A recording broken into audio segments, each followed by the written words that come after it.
नमस्ते साथीहरू, यहाँहरू सबैजनालाई पुनः स्वागत गर्न चाहन्छु यस च्यानलमा।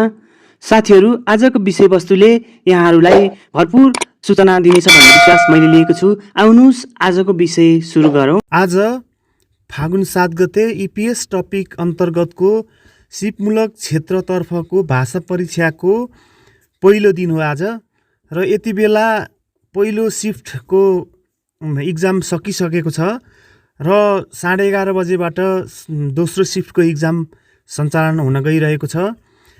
यसै बिचमा हामीले त्यहाँ सहभागी भएका विद्यार्थीहरूको सहभागिता कस्तो छ भनेर पनि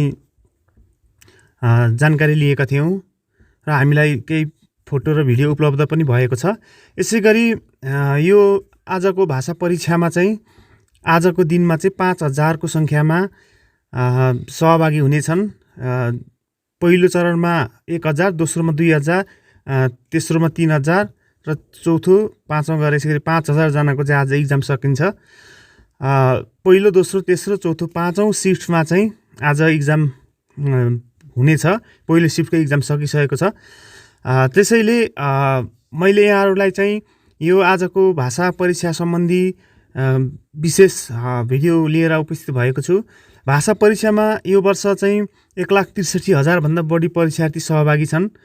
पहिलो चरणको परीक्षा आजबाट सुरु भएको छ भने यो परीक्षाको अन्तिम टुङ्गो चाहिँ 2081 साल पुस 1 गते यो भाषा परीक्षाको अन्तिम परीक्षा हुनेछ र लगभग 10 महिनाको अवधि लाग्नेछ। यो 10 महिनाको अवधिमा चाहिँ 1,63,000 भन्दा बढीको परीक्षा EPS शाखाले लिइसक्नु पर्नेछ र त्यही अनुसारको सेड्युल पनि प्रकाशित गरिसकेको छ र यसबाट चाहिँ 16,000 जना कामदार चाहिँ छनौट, लगभग 16,000 15,800 चान्चुनको सङ्ख्यामा चाहिँ रहेको छ। त्यसै गरी श्रम मन्त्रालयका अधिकारीहरूले छिटो परीक्षा सक्ने वातावरण मिलाउन कोरियाली पक्षलाई आग्रह गरेको भन्ने खबर पनि प्राप्त भएको छ।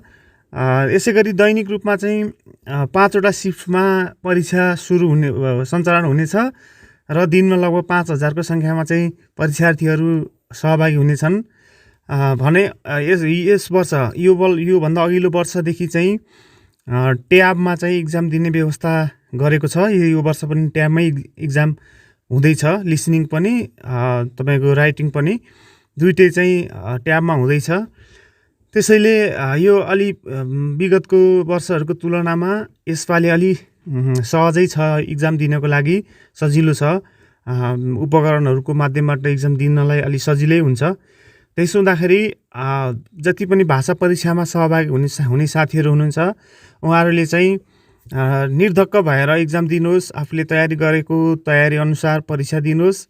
पक्कै पनि एक दिन सफल भइन्छ। यो वर्ष नभए अर्को वर्ष पास भइन्छ।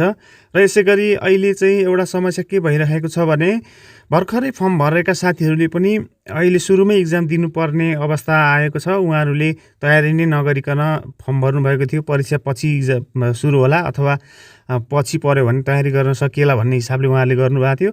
तर अगाडि नै परेको छ र कतिपय साथीहरूको चाहिँ पछाडि पनि परेको छ। अब ती साथीहरूले तयारीको लागि गर्नको लागि चाहिँ पर्याप्त समय पनि पाएका छन्।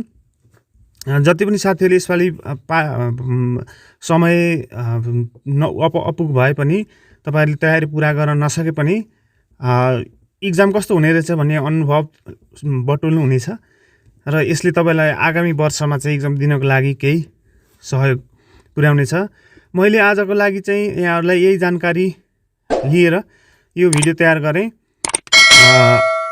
नयाँ विषयहरू केही भयो भने म तुरुन्त तपाईँहरू समक्ष अपडेट हुनेछु भन्दै अहिलेलाई यो भिडियो यति गर्छु। भिडियो अन्तिमसम्म हेरिदिनु भएकोमा यहाँहरू सबैजनालाई धेरै धेरै धन्यवाद।